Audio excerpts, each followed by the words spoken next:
तो दोस्तों नमस्कार, मैं हूं टोनी, चैनल हेड। आप देख रहे हैं न्यूज़ टीवी। इस वक्त मैं उल्लासनगर में हूं और हमारे साथ हैं बीजेपी के sitting MLA mister Kumar Elani. हालांकि official introduction is not required because he is very famous personality not only in Ulhasnagar, in the BJP entire circle. इनका नाम है, काफी बार ये जीत के आए हैं, एमएलए की कुर्सी इन्होंने संभाली है। काफी लोग इनसे खुश हैं और मैंने देखा है, मैं इनके ऑफिस में आधा पौना घंटा इनका इंतजार कर रहा था। द पीपल, जो कोई भी आ रहे थे, दुखड़ा लेके आ रहे थे, जब जा रहे थे तो उनके फेस पे ग्लो था, दैट क्लियरली स्पेसिफाइज कि ये इनका प्रॉब्लम सॉल्व कर रहे हैं। तो आज का मुद्दा, आज का सब्जेक्ट है जो सर ने हमें टाइम दिया। Sir, very thanks to you कि आपने टाइम दिया है। सर, मुद्दा ये है कि उल्लासनगर से काफी सिंधीज माइग्रेट कर रहे हैं अंबरनाथ, कल्याण, बॉम्बे साइड में। What is the reason behind that? Ulhasnagar तो सर सिंधी का हब है। Why they are migrating? क्यों शिफ्ट किया जा रहा है? देखिए, आज उल्लासनगर में पॉपुलेशन दिन ब दिन बढ़ती जा रही है और जो नई युवा पीढ़ी आ रही है, यहाँ जो नए नए लोग शादी कर रहे हैं, उनकी दिल होती है कि हमें लग्जरी लाइफ चाहिए। तो यहाँ पे जो बिल्डिंग्स है, काफी सारे आपने पूरे उल्लासनगर देखे होंगे, काफी सारे अनऑथराइज्ड बिल्डिंग्स बनी हुई है। क्योंकि 19 से ये जो उल्लासनगर में बैरक तौर के बिल्डिंग का सिलसिला चालू हुआ था, तो सभी लोग उन बिल्डिंगों में रहते थे, कुछ बैरक्स में रहते थे। तो अभी जो आसपास में, चाहे हमारे पास में कल्याण है या अंबरनाथ है, तो कुछ लोग वहां पे शिफ्ट किए हैं। वो इसके लिए वहां पे फैसिलिटीज मिलती है, गार्डन मिलता है, स्विमिंग पूल मिलता है, बड़े बड़े रूम मिलते हैं, तो जो उल्लासनगर में नहीं था। लेकिन अभी उल्लासनगर में वो डेवलपमेंट शुरू हो गई है। हालांकि अभी कल्याण अंबरनाथ से ज्यादा डेवलपमेंट उल्लासनगर में नए नए प्रोजेक्ट्स आ रहे हैं। रीजेंसी इंटीरियर आ रहा है, प्राइड पैराडाइज ग्रुप का बड़ा प्रोजेक्ट आ रहे हैं, कोणार्क का नया प्रोजेक्ट आ रहा है, मोनार्क का। तो अभी उल्लासनगर एक नया विकास के रास्ते पे चल रहा है और अभी पहले से ज्यादा फैसिलिटियां जो कल्याण में भी नहीं मिलती है, अंबरनाथ में भी नहीं मिलती है, और भी उल्लासनगर में मिलना शुरू हो गया है। यहाँ पे हर जो बड़े बड़े प्रोजेक्ट्स है, उसमें बड़े बड़े club house, swimming pool, beauty parlour, restaurant, bar, every facilities, rooms आज हर प्रोजेक्ट में आ रहे हैं।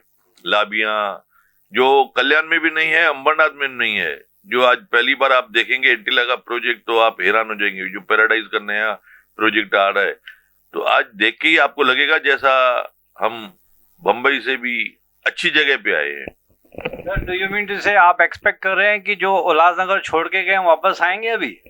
देखिए, मेरे हिसाब से 30 से 40% तो कल्याण से जो लोग गए थे, अभी इंटिला में कुछ लोग आ भी गए हैं।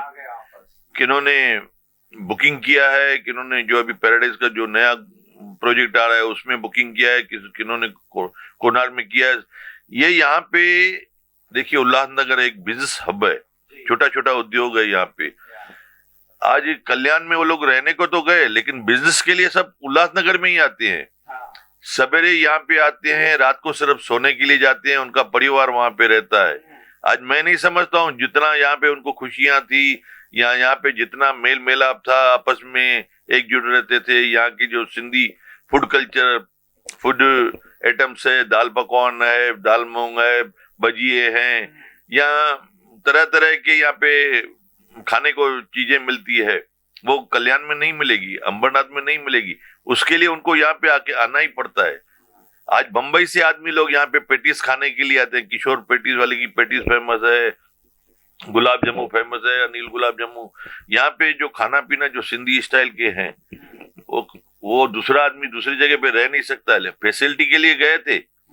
अगर यहाँ पे फैसिलिटी जैसा अभी बड़ी बड़ी प्रोजेक्ट्स आ रहे हैं, तो ये देखिए, अंबरनाथ वाले, कल्याण वाले, चाहे जो मुलुंद गए हैं, वो सभी वापस यहीं पे आ जाएंगे। मुझे पक्का विश्वास है। उल्टा जो थाना वाना में भी रहते हैं, वो भी यहाँ पे आएंगे, क्योंकि यहाँ पे जो प्रोजेक्ट है, मैं नहीं समझता बंबई में भी ऐसा प्रोजेक्ट होगा। चलिए सर, आपके मुंह में घी शक्कर। अगर ऐसे होता है तो फिर डेफिनेटली जो सिंधीज यहाँ से माइग्रेट करके गए, इंक्लूडिंग माई सेल्फ, मैंने भी काफी साल पहले माइग्रेट किया था। Around 18 years back I shifted to Vashi because of travel problem. I used to work at Mumbai side. लेकिन इंफ्रास्ट्रक्चर, अभी मैं काफी लोगों से बाइट ले रहा था जब जनरल पब्लिक से, तो उनका कहना था कि infrastructure is very poor, potholes हैं, रोड्स बहुत कंजेस्टेड हैं, लोगों में पार्किंग सेंस की इम्प्रूवमेंट अभी तक नहीं आई है, कहीं पे भी गाड़ियां खड़ी कर देते हैं। तो I think they should also think कि सिर्फ गवर्नमेंट नहीं, पब्लिक को खुद को भी सोच के थोड़ा सा कहीं ना कहीं से डेवलपमेंट सेंस आना चाहिए, तभी जाके डेवलपमेंट होगी। तो सर, आपने ये जो कहा था कि अभी उल्लासनगर में प्रोजेक्ट्स बन रहे हैं, तो जो धोखादायक बिल्डिंग्स थी जो टूटने के कागार पे थी 93-94 में, जो जैसे कहा जाता था कि रेती गंदी यूज हुई थी, उसकी वजह से द बिल्डिंग वेर कोलैप्सिंग, अब उसमें रीडेवलपमेंट की सिचुएशन एक्चुअली क्या है? बिकॉज आप तो sitting MLA, you must be knowing the inside things. देखिए, रीडेवलपमेंट की जो अभी नई स्कीम आ रही है, हम लोग ने पिछले 3-4 महीने में 3-4 मीटिंग्स की है, अभी फाइनल स्टेज पे है। जितने भी उल्लासनगर में जो धोखादायक बिल्डिंग्स है उनको 2.5 FSI मिलेगा, और अगर क्लस्टर में जाते हैं तो उनको 3-4 FSI भी मिल सकता है, लेकिन बशर्ते रोड बड़ा होना चाहिए। 100 फुट का रोड है या 80 फुट का रोड है, 60 फुट का रोड है, उसके एक तो साइज जो है वो हिसाब से और प्लस रोड के हिसाब से उनको FSI मिलेगी। तो जहां पे जितनी भी धोखादायक बिल्डिंग्स है उनको रीडेवलपमेंट करने के लिए सरकार अभी 1.5 महीने के अंदर परमिशन देगी। तो जितने भी जो धोखादायक बिल्डिंग है उनको रीडेवलप करके नई बिल्डिंग बनेगी। तो उसमें देखिए, पार्किंग होगा, फायर का सिस्टम होगा, सोलर का सिस्टम होगा, वो कंपलसरी है। तो चारों तरफ से FSI के हिसाब से जो मार्जिन छोड़नी पड़ती है वो मार्जिन छोड़नी पड़ेगी। अभी देखेंगे आपने जितने भी बिल्डिंग्स है वो बिल्डिंग के साथ में टच है, 2 फुट 3 फुट 4 फुट का मार्जिन है। तो अगर नया बिल्डिंग पास करना है वो ऊपर जा सकते हैं आप फ्लोर का। यहाँ पे अभी उल्लासनगर में जो नए प्रोजेक्ट्स आ रहे हैं 36 फ्लोर तक परमिशन सर मुस्पुल दे रही है UMC, मतलब दे कैन गो वर्टिकल। तो आप साइड मार्जिन छोड़ के FSI के हिसाब से आप ऊपर लैंड की कितनी एरिया है तो ऊपर जा सकते हैं, तो उसमें कोई तकलीफ नहीं होगी। और first floor parking, second floor parking, third floor parking, जैसा बंबई में प्रोजेक्ट्स है वैसे ही यहाँ पे भी आएंगे। और मुझे पूरा विश्वास है ये उल्लासनगर एक नया उल्लासनगर बनेगा। समय लगेगा, लेकिन जो आदमी रह रहे हैं धोखादायक बिल्डिंग में, वो कुछ जो बेचारे मिडिल क्लास है या पुअर क्लास है, तो आसपास में छोटी बजट में अंबरनाथ हुआ या उल्लासनगर के सराउंडिंग में जहां पे भी जगह मिल रही है तो वहां पे सेटल हो रहे हैं। जैसे ही धोखादायक बिल्डिंग की रीडेवलपमेंट की परमिशन आ गई तो वो बसने के बाद में यहाँ पे वापस आ जाएंगे। सर, ये व्हाट अबाउट द रोड्स, जो इंफ्रास्ट्रक्चर, जो बीच में यहाँ पे रोड कटिंग हुई थी, अशोक अनिल का जो बड़ा सा रोड है MMRDA के अंडर में आ रहा था, रोड कटिंग में काफी साल लग गए, आप लोगों ने कन्विंस किया अथॉरिटीज ने, उसके बाद दे gone vertical, first second floor तक उनको परमिशन दी गई थी। लेकिन आज भी जो हॉकर्स हैं जो रास्ते पे खड़े हैं, या फिर पार्किंग सेंस थोड़ी सी अभी भी इम्प्रूवमेंट आना बहुत जरूरी है उल्लासनगर में, क्योंकि लोग कहीं पे भी अपनी व्हीकल्स पार्क कर देते, जिसकी वजह से मोटरेबल रोड कम स्क्वीज हो जाता है। One thing. Second thing is sir कि आज पॉटहोल्स भरा, 1 साल के अंदर 6 महीने के अंदर वापस पॉटहोल्स खुल जाते हैं, तो इसमें कहाँ पे कमी रह जाती है? Why don't they use the imported material जो जैसे फॉरेन कंट्रीज में होता है, हॉट एंड कोल्ड मटेरियल? देखिए, अभी उल्लासनगर में जो भी नए रास्ते बनेंगे वो सीमेंट कांकरीकरण के बनेंगे। अभी हाल ही में मेरे कार्यकाल में कल्याण अंबरनाथ रोड बना, पूरा सीमेंट का बन के रेडी हो गया है, और वो 100 फुट का। दूसरा रोड बना अपना शहद सेंचुरियन वाला, जो शहद स्टेशन से लेके मारल गांव तक वो सीमेंट कांकरीकरण का 100 फुट का रोड बना। प्लस जो नए रोड हमने सैंक्शन करवाए हैं सरकार से वो 100 फुट है, कोई 80 फुट है, कोई 120 फुट है। अभी जो भी नए सीमेंट कांकरीकरण के रोड बनेंगे वो नए DP के हिसाब से ही बनेंगे। अभी ये जो हमारा जो इंफ्रास्ट्रक्चर है वो ओल्ड DP के हिसाब से था, अभी जो नया DP आया है उसमें सब रोड चौड़े हैं। तो अभी जो भी रोड बनेंगे तो अभी डामरीकरण के न बन के सभी सीमेंट कांकरीकरण के रोड बनेंगे। हाल ही में अभी हम लोगों ने करीबन 125 से 150 करोड़ तक हमने सीमेंट कांकरीकरण के रोड सैंक्शन करवाए हैं, जो आने वाले 2-3 महीने के अंदर सब काम शुरू हो जाएंगे और 1 साल के अंदर पूरे भी हो जाएंगे। और हम कोशिश कर रहे हैं कि उल्लासनगर में सभी सीमेंट कांक्रीकरण के रोड हो और रोड चौड़े हो, और जो नया प्रोजेक्ट आएगा इसके बाद में उसमें कंपलसरी है उनको पार्किंग छोड़ना ही छोड़ना है। तो ऑटोमेटिक जैसे जैसे प्रोजेक्ट्स बनते जाएंगे तो रोड में जो गाड़ियां खड़े रख रहे हैं वो गाड़ियां अपने अपने बिल्डिंगों में रखेंगे। आपने कहा कि जो हाकर्स है, देखिए हाकर्स ये भी हमारे जो बेचारे उल्लासनगर में रहते हैं, जो जिनके पास पूरी पूंजी है, जो दुकान नहीं ले सकते, मजबूरी से उनको हाथ गाड़ा चलाना पड़ता है। वो परंपरा है, देखिए न सिर्फ उल्लासनगर में है, वो हमारे सभी जगह पे, बंबई में है, थाना में है, कल्याण में है, अंबरनाथ में है।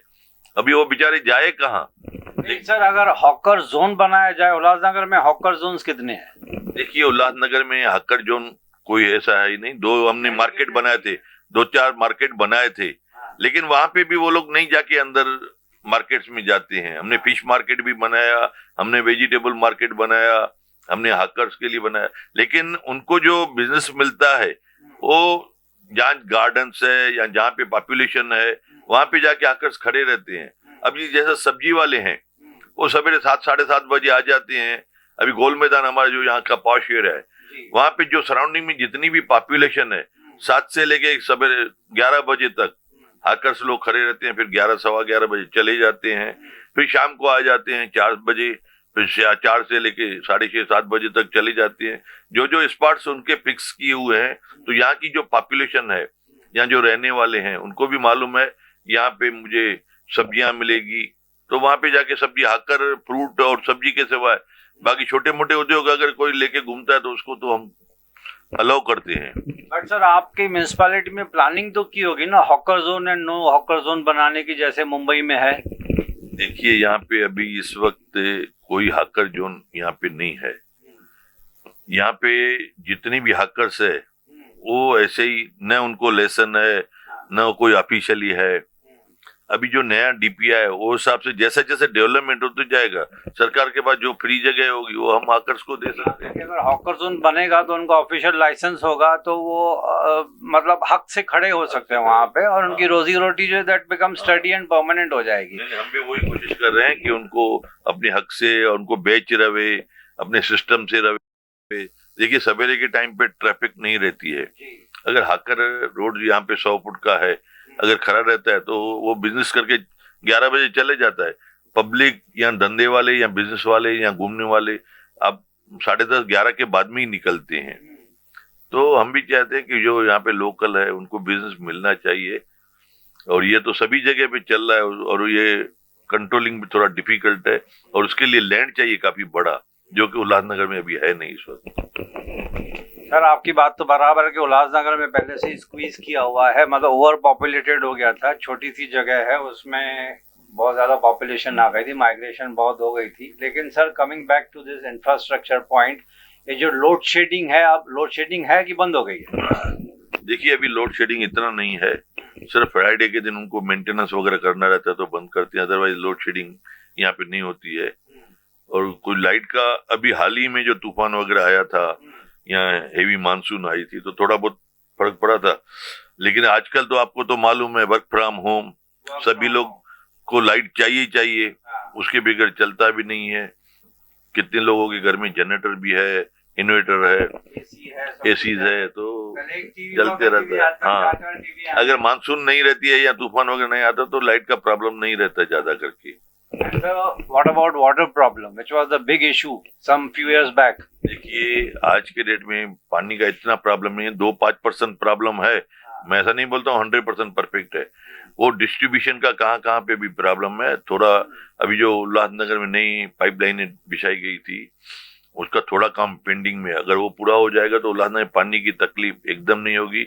और आज पहले उल्लासनगर में कोई समय था कि उल्लासनगर में टैंकर के थ्रू भी जहाँ पे पानी नहीं आता तो दिया जाता था, लेकिन आज उल्लासनगर वासियों को टैंकर की जरूरत ही नहीं पड़ती, नल के थ्रू पानी भरपूर आता है। सर ये एक और इमोशनल क्वेश्चन मैं आपसे पूछ रहा हूँ। सरकार आपकी है बीजेपी में, सेंट्रल गवर्नमेंट, ओके, मोदी साहब काफी नाम कमाया उन्होंने, बीजेपी सरकार ने नाम कमाया है। उल्लासनगर में काफी सालों से जद्दोजहद हो रही है कि उल्लासनगर का नाम सिंधु नगर किया जाए। आपकी कितनी कोशिश है इसमें? देखिए मेरी तो पूरी प्रयास है कि उल्लासनगर का नाम, सर सरकार आपकी है। देखिए सरकार हमारी है, लेकिन ये महाराष्ट्र सरकार का काम है।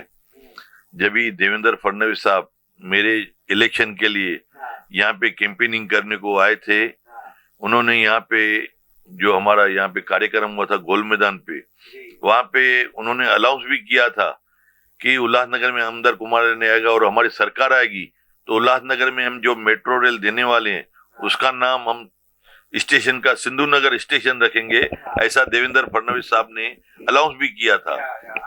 लेकिन बदकिस्मती हमारी सरकार नहीं आई और मुझे पूरी उम्मीद है जैसे ही सरकार आ जाएगी तो हमारे देवेंद्र फडणवीस साहब इस उल्लासनगर में रेलवे स्टेशन का जो नाम है सिंधु नगर रखने के लिए जो प्रॉमिस किया है वो जरूर पूरा करेंगे। सर जब मैं छोटा सा बच्चा था, when I was a kid, तो एल.के. आडवाणी साहब उल्लासनगर में आए थे। भाटिया चौक पे उन्होंने भाषण दिया था, एक स्टैचू भी इनॉग्रेट किया था।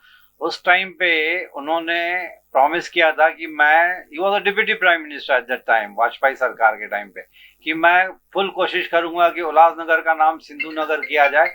बट अनफॉर्चुनेटली शायद उनकी कोशिश कामयाब नहीं हो पाई। अब आपको क्या लगता है कि अगर, सर देखिए अभी बीजेपी सरकार की कोई ऑपोजिशन में तो है नहीं, मतलब mister Modi is a king and will remain a king as per the latest situation, तो आपको क्या लगता है कि उल्लासनगर का नाम सिंधु नगर कितने टाइम में हो सकता है? देखिए इसमें महाराष्ट्र सरकार का बड़ा रोल है। मतलब आपका कहना है कि महाराष्ट्र सरकार इंटरेस्ट नहीं उठा रही है खुद? नहीं, महाराष्ट्र सरकार इतना इंटरेस्ट नहीं उठा रही है। अगर चीफ मिनिस्टर साहब अगर हमें सपोर्ट करेंगे तो उल्लासनगर का नाम सिंधु नगर इमीडिएटली हो जाएगा। फिर भी हम प्रयास कर रहे हैं कि सेंट्रल गवर्नमेंट के थ्रू प्रेशर लगा के भी यहाँ के महाराष्ट्र गवर्नमेंट से सपोर्ट लेके। सर पब्लिक की एक्सपेक्टेशन, आप, मैं सच बता रहा हूँ, मैं आपके सामने बैठा हूँ, झूठी तारीफ नहीं करूंगा, मैं अभी लोगों के बाइट्स ले रहा था, तो they have lot of expectation from you because you are a BJP seasoned politician. आप मतलब काफी सालों से बीजेपी से जुड़े हुए हैं, सालों से एक्सपीरियंस है आपको। देखिए हमारा तो पूरा प्रयास है कि हमारे उल्लासनगर का नाम सिंधु नगर हो और मेरा कोशिश भी जारी रहेगा, लेकिन महाराष्ट्र सरकार का सपोर्ट मिलना चाहिए। सेंट्रल का सपोर्ट तो 200% मिलेगा, लेकिन हम फिर भी अभी महाराष्ट्र सरकार में देखिए जब से हम लोग आमदार बने हैं, आज करीबन 2 साल होने को आए हैं, पूरा होने में 2 महीने पड़े हैं, 3 महीने, लेकिन जब से हम चुने गए हैं 2-1.5 महीने के अंदर कोविड लग गया है। कोरोना की वजह से आपने देखा होगा बाजारें बंद, हम लोग का अधिवेशन जो चलता था वो अधिवेशन नहीं चल रहा है, कोई काम नहीं हो रहा है, कुछ फंड्स जो पहले मिलते थे सरकार से वो नहीं मिल रहे हैं। आदमी लोग की अपेक्षा है, जैसा आप भी बोलते हैं, लेकिन सरकार से काम करने के लिए अधिवेशन चलना चाहिए। अधिवेशन में हम क्वेश्चंस डालते हैं, यहाँ जो भी हमें मांग रहती है हम वहां पे बोलते हैं, लेकिन अभी जब भी अधिवेशन रहता है जो आज 20 दिन का रहता है वो 1 दिन में 2 दिन में वो छोटे छोटे करके पूरा कर देते हैं मुद्दा लेके।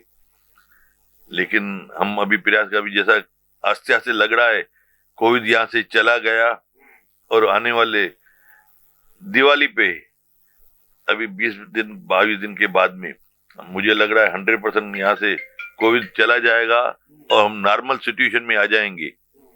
अभी जो आदमी लोग मास्क पहन के डर के घूम रहे थे, अभी सबने मास्क अपने अपने उतार दिए हैं और हमें भी उम्मीद है कि ये दिवाली से पूरा उल्लासनगर या पूरा इंडिया कोविड फ्री हो जाएगा। सर बाहर लोग आपकी तारीफ कर रहे थे, मैं अभी नहीं, अराउंड लास्ट मंथ जब मैं आया था, कि Ulhasnagar is almost Covid free, और बीच में 0 कोविड माना जा रहा था उल्लासनगर में, बिकॉज आपने काफी अच्छे एफर्ट्स लिए थे, वैक्सीनेशन ड्राइव की थी आपने, सेंटर्स के ऊपर काफी ध्यान दिया था। अब उल्लासनगर में कोविड की वैक्सीनेशन सप्लाई बराबर से है कि नहीं? एकदम। 1 डोज तो लग चुका होगा सभी को? हाँ, 1 डोज सबको लग चुका है, करीबन 70-75% तो डोज लग भी चुका है। और यहाँ पे अभी जितना भी यहाँ पे भी लगा रहे हैं कोविड के, जो भी हमारे नगर सेवक वगैरह, यहाँ पे पहले लाइन लगती थी, अभी हमें बुला बुला के बोलना पड़ता है आइए लगाइए, इंजेक्शन लगाइए, लेकिन आस्ते आस्ते करके ऐसा लग रहा है कि मेजॉरिटी आदमी लोग को लग चुका है। फिर सेकंड डोज के लिए शुरुआत होगी। लेकिन अभी उल्लासनगर में भी एक नया सिस्टम शुरू किया है, 6 एम्बुलेंस लेके जो पूरे उल्लासनगर में घूमती रहेगी। किसी को भी अगर कहाँ पे खड़ा रख के किसी को लगवाना है, चौराहे पे, कोई झोपड़पट्टी में या बाजार में या गार्डन में, तो वहां पे आदमी लगा सकता है। तो इसी हिसाब से, मेरे हिसाब से, महीने 1.5 महीने के अंदर पूरे उल्लासनगर में सबको वैक्सीन लग जाएगी। Sir, Goa is ruled by BJP and Goa is the only state in India जहाँ पे सबको एक डोज वैक्सीनेशन का लग चुका है। और ये प्रमोद सावंत जो वहाँ के चीफ मिनिस्टर हैं, उनकी काफी तारीफ भी हुई थी। वैसे ही गोवा की जैसे अगर कंपैरिजन करें तो उल्लासनगर में भी पॉपुलेशन बहुत ज़्यादा नहीं, अराउंड 10 लाख के आसपास ही होगी, लेकिन एक डोज जैसे आप कह रहे हैं कि 70-80% लोगों को लग चुका है। इट्स हाईली अप्रिशिएटेड कि एटलीस्ट लोगों के दिल से, दिमाग से जो डर था, पैनिक था कोविड का, वो कम हो चुका है। दैट्स व्हाई पीपल शायद कभी कभी भूल जाते हैं कि मास्क पहनना किया, पहले एक बहुत सा डर था। सर, एक पर्सनल सवाल, आप born and brought up Ulhasnagar के हैं? हाँ जी, मैं उल्लासनगर का born and brought up. How do you find Ulhasnagar? Candid answer sir. देखिए, मेरे बड़े, आपको क्या लगता है कि उल्लासनगर में क्या क्या डेवलपमेंट होनी चाहिए आपके हिसाब से? देखिए, उल्लासनगर में आप जो सोच रहे हैं इतनी बड़ी डेवलपमेंट, उसके लिए लैंड चाहिए। आज हमारा उल्लासनगर 13 स्क्वायर किलोमीटर है, जहाँ पे पूरे उल्लासनगर में पॉपुलेशन इतनी हो गई है। 13 स्क्वायर किलोमीटर में 10 लाख पॉपुलेशन।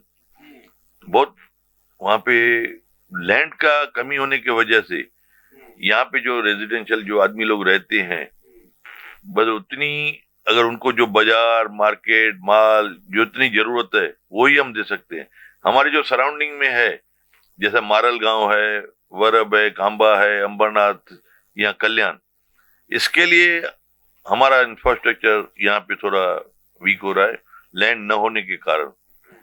अगर सरकार ने हमें लैंड दी तो हमारा उल्लासनगर एक अच्छे मुकाम पे जाएगा। नया उल्लासनगर हम बना सकते हैं, सिर्फ लैंड की कमी है। तो लैंड तो अभी नए सिरे से क्रिएट नहीं कर सकते, ज्यादा से ज्यादा रीडेवलपमेंट में जा सकते। जो बैरक्स है उनको तोड़ के वहां पे कॉम्प्लेक्सेस बना सकते। That is the only feasible solution. देखिए, जो हुआ तो वही ना, जो रहते हैं उनको ही आके रहना है, उनको ही रहना है। लेकिन जो फैसिलिटीज चाहिए वो तो बड़े प्रोजेक्ट में दे सकते हैं, जहाँ पे 25 एकड़, 10 एकड़, 5 एकड़ लैंड हो। यहाँ पे इतनी बड़ी लैंड तो है नहीं। और यहाँ पे वैसे तो अभी हम लोग ऑडिटोरियम बना रहे हैं, हमारा टाउन हॉल है, स्पोर्ट्स ग्राउंड बना रहे हैं, गार्डन्स है।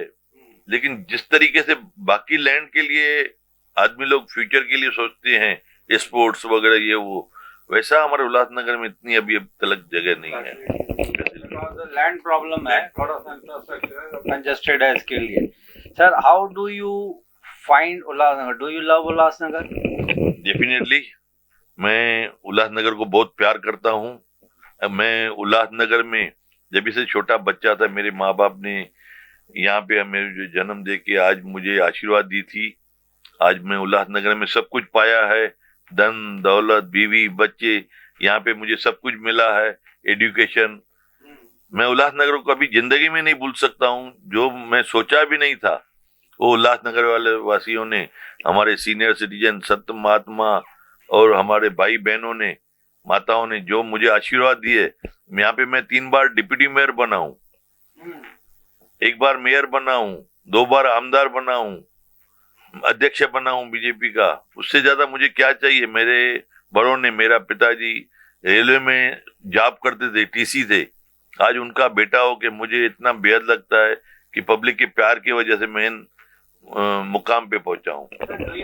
आपके फैमिली में कोई पहले पॉलिटिक्स में नहीं था? नहीं, मेरे फैमिली में कोई पॉलिटिक्स में नहीं था। मेरा चाचा ठाकुरदास एलानी, वो 1 बार कारपोरेशन के चुनाव में खड़ा था। मेरा जीजाजी नारायण डोनी जीजाजी था, वो बीजेपी का अध्यक्ष था, 1 बार नगर सेवक बने थे। मेरे भाई वगैरह या मेरे डैडी पॉलिटिक्स में कोई भी नहीं था। सर, लेकिन आपका कैसे इंटरेस्ट पैदा हो गया पॉलिटिक्स में? मुझे मेरे दोस्तों ने, एक बार मैं गोल मैदान पे रहता था, तो मुझे गोल मैदान पे उस समय मेरे दोस्तों ने कहा कि यहाँ पे सफाई बरोबर नहीं है, गार्डन बरोबर नहीं है, और पानी की तकलीफ है, टैंकर आते हैं रोज, सब परेशान हो गए थे। तो मुझे सभी दोस्तों ने कहा कुमार भाई आप इलेक्शन में खड़े रहो। तो वो टाइम पे मैं सब लोग बैठ के हम दोस्तों ने निर्णय लिया कि कुमार को खड़ा रखते हैं, और हम लोग खड़े रहे थे इंडिपेंडेंट। और उस समय मैंने कारपोरेशन में चुनाव में कौन सा साल था वो? 97 की बात है। हाँ प्रकाश भाई 97। हाँ तो टेलीफोन निशानी थी मेरे सामने, कांग्रेस का आदमी खड़ा था, तो मैंने काफी लीड से जीता था। हमारे सभी दोस्तों ने, अनु मनवानी, गिरधारी सचदेव, मनु रामचंद्र, सभी दोस्तों ने मुझे सपोर्ट की थी, और हम इतनी लीड से चुन के आए कि हम इंडिपेंडेंट होके। तो मुझे फिर हमारे आदरणीय बाला साहब ठाकरे जी थे, उन्होंने मुझे बुला के, मुझे जो मेरे साथ में 2-3 इंडिपेंडेंट 4 चुन के आए थे, हमें बुला के सम्मान किया। हमें 3 बार डिप्टी मेयर का पद दिया, 1 बार मेयर का पद दिया। उनकी आशीर्वाद से हम पॉलिटिक्स में और आगे आए। लेकिन ये पॉलिटिक्स इज 24 आवर्स जॉब। अभी मैंने देखा आप खाना खाने गए, 5 मिनट में वापस आ गए। तो 24 आवर्स मतलब आप डेडिकेट करके रख देते हैं। आप सोशल पॉलिटिक्स मतलब आपका 90% तो सोशल वर्क माना जाएगा। ओके, आपके घर में शिकायत नहीं होती है कि आप घर पे टाइम नहीं दे पा रहे हैं? ऐसी कोई बात नहीं है। मेरी मिसेज भी कारपोरेटर है, उनको मालूम आता है मुझे काम का शौक है। मैं कोशिश करता हूँ पब्लिक, जो गरीब बेचारी पब्लिक है, उन जनता का कार्य करे। आज उनकी उम्मीदें हैं, जिसकी वजह से हमें वो लोग चुनते हैं, और उसकी उम्मीदों पे हम खड़े उतरे। जो पब्लिक हमें भरोसा रख के चुनाती है। आज छोटे छोटे गरीब लोग, किसको आधार कार्ड चाहिए, किसको पैन कार्ड चाहिए, किसका राशनिंग का कार्य रहता है, किसको कारपोरेशन का कार्य रहता है, किसको एमएससीबी का, किसको पानी का, बहुत सारी समस्या है। लेकिन हम कोशिश करते हैं हर एक के प्रॉब्लम सॉर्ट आउट हो। मैं देख रहा था सर, यहाँ पे नीचे जब मैं आपका वेट कर रहा था, काफी पब्लिक आ रही थी प्रॉब्लम्स लेके। प्रकाश भाई भी नहीं थे, तो नीचे जो आपके स्टाफ थे, दे वर हैंडलिंग वेरी पोलाइटली। मैं फर्स्ट टाइम देख रहा हूँ कि इतना डिसेंट वे में पब्लिक को हैंडल कर रहे थे वो। तो मतलब आपने इंस्ट्रक्शन दिए होंगे कि पब्लिक को प्यार से बिठाओ। लेकिन sir, how do you cope up with the stress? 24 घंटा स्ट्रेस कैसे कोप अप करते हैं आप? योगा? नहीं, माता रानी की कृपा है, गुरु बाबा, हम सबसे गार्ड से, भगवान जितने भी हम, उनसे आशीर्वाद लेते हैं और काम पे लग जाते हैं। माँ बाप ने तो आशीर्वाद दिया था, लेकिन अभी पब्लिक के सहारे, सीनियर सिटीजन के सहारे, संत महात्मा उल्लासनगर में जितने भी है वो बहुत प्यार करते हैं। Ulhasnagar is called city of temples. हाँ जरूर, सिटी ऑफ टेम्पल, गुरुद्वारे, वर्शिप प्लेसेस। हाँ, यहाँ पे उल्लासनगर में सभी लोग भगवान को बहुत मानते हैं। लेकिन आपका भी तो मन करता होगा ना फैमिली के साथ घूमने फिरने का, टाइम पास करने का, या रिलैक्स होने का? देखिए, हम भी घूमते फिरते हैं। आज मैंने इस उम्र में लगभग अमेरिका, यूरोप, थाईलैंड, माना लगभग आधा वर्ल्ड देखा है। अच्छा, रशिया। आप टाइम निकाल पाते हैं? हाँ, निकालते हैं। फैमिली के लिए टाइम निकालते हैं, और घूमते फिरते भी हैं, और राजनीति भी करते हैं, घर भी संभालते हैं, बिजनेस भी संभालते हैं। मतलब आपकी टाइम मैनेजमेंट, आप अच्छी तरह से बैलेंस लाइफ जी रहे हैं। एकदम खुशी से और हंसते खेलते हम काम करते हैं। जो भी कार्य है, चाहे बिजनेस हो, चाहे पॉलिटिक्स हो, चाहे फैमिली हो, सबसे मिलजुल के, सबके सलाह से हम आगे बढ़ते हैं। मतलब you are happy in politics? एकदम डेफिनेटली। आपको कभी रिग्रेट नहीं हुआ कि अरे यार पॉलिटिक्स में अटक गया मैं? नहीं, मैं पॉलिटिक्स से बहुत खुश हूँ, क्योंकि पॉलिटिक्स में मेरे को आम जनता ने, भाइयों ने जो प्यार दिया है, मैं उसको कभी भूल ही नहीं सकता हूँ। और खास करके जो मेरे सीनियर सिटीजन है, उन्होंने जो मुझे आशीर्वाद दिया है, मैं वो कभी भूलता ही नहीं हूँ। आज जितना भी, जो भी पद पे मैं बैठा हूँ, उनकी आशीर्वाद है, मेरे बड़ों की आशीर्वाद है। वो तो बड़ों के आशीर्वाद के बगैर तो आगे बढ़ पाना मुश्किल होता है। दुआएं बदुआएं दोनों साथ में ही चलती हैं। सर, आप यंगस्टर्स को क्या मैसेज देना चाहेंगे बिफोर ये इंटरव्यू खत्म करें? आजकल के जो यंगस्टर्स है, अनफॉर्चुनेटली, जैसे ये ड्रग्स वगैरह है, अल्कोहल है, लेट पार्टीज हैं, उसके बारे में आप क्या मैसेज देना चाहें यंगस्टर्स को? यंगस्टर्स इन्वॉल्व नहीं है, कुछ यंगस्टर्स। जो भी यंगस्टर्स है, मैं उनको ये मैसेज देना चाहूंगा कि मेहरबानी करके वो अपने एजुकेशन पे ध्यान दे। फर्स्ट एजुकेशन इम्पोर्टेंट है। आज एजुकेशन होगा तो मुझे पूरा विश्वास है वो गलत ट्रैक पे कभी नहीं जा सकता है, चाहे स्मोकिंग हो, चाहे ड्रिंकिंग हो, तंबाकू हो, ड्रग्स हो। एजुकेशन नहीं है तो ये सारी चीजों में जाएगा। मेरा ये एक्सपीरियंस है, जिसी भी बच्चे के या लेडी होगी या गर्ल होगी, उसको एजुकेशन नहीं है तो उसको ये मालूम नहीं मेरे को ड्रिंक पीने से क्या होगा, तंबाकू खाने से क्या होगा, चरस खाने से क्या होगा, अफीम खाने से क्या होगा। आज पान में या आदमी को लगता है मैं मेरे को नशा या खुमार आना चाहिए, ये एजुकेशन न होने की वजह से होता है। अगर एजुकेशन हो तो आदमी ड्रिंक भी नहीं पिएगा, स्मोकिंग भी नहीं करेगा, तंबाकू भी नहीं खाएगा, सुपारी नहीं खाएगा, ये गुटखे नहीं खाएंगे। एजुकेशन मैं सभी परिवारों को भी ये कहूंगा कि आप अपने बच्चे को जितना ज्यादा हो सके उतनी पढ़ाई कराए। ये एजुकेशन भी एक इनकम है।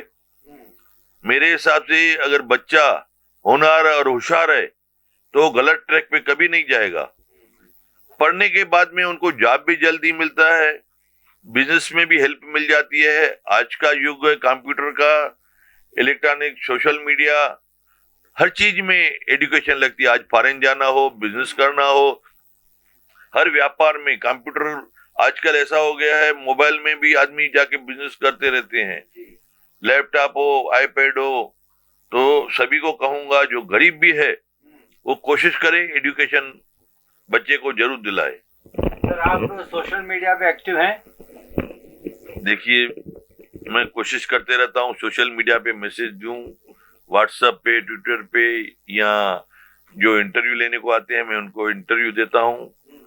कोशिश करते रहता हूँ कि पब्लिक को मैसेज बराबर जाए। आपकी हॉबीज क्या है सर? Last question. देखिए, मेरी हॉबीज, मेरे लिए बिजनेस भी मेरे लिए अच्छा है, पॉलिटिक्स भी अच्छी है, घर परिवार भी अच्छा है। मैं सिमिलरली सबको संभाल के चलता हूँ कि कहाँ पे मेरे परिवार को भी तकलीफ ना हो, कहाँ पे मेरे दोस्तों को भी तकलीफ नहीं हो, कहाँ पे मेरे को शहरवासियों को भी तकलीफ नहीं हो। हर चीज में, मेरे बिजनेस में भी मुझे देखिए, क्योंकि मैं आज जो भगवान ने हमें जो दिया है, जन्म एक बार मिलता है। कर्म अच्छे करेंगे तो फल अच्छा मिलेगा, कर्म अच्छा नहीं करेंगे तो फल भी अच्छा नहीं मिलेगा। इसके लिए मैं बिजनेस से 2 पैसा कमा के अपने परिवार को चलाता हूँ। भगवान की दया से मुझे कोई बुरी आदत नहीं है, जिसकी वजह से मैं आज तक चलता हूँ। तो दोस्तों, ये थे हमारे कुमार एलानी साहब। जो सुना था वो सच निकला। क्विक माइंडेड आंसर्स इनके दिल और दिमाग में रहते हैं। मेरे सवाल पूछने से पहले ही इनका जवाब आ जाता है। जो बाहर जो तारीफ सुनी थी कुमार एलानी साहब की, वो सच निकला। And I am genuinely thankful to Kumar sir कि उन्होंने टाइम निकाला। काफ़ी मीटिंग्स होती हैं, काफ़ी बिजी हैं सिटिंग एमएलए, तो we can understand. Sir, thank you very much for giving us time, and thank you कि आपने बहुत अच्छे जवाब दिए। यंगस्टर्स के लिए भी आपने मैसेज दिए। फिर आपसे मुलाकात होगी। Thanks a lot. Thank you very much sir. धन्यवाद।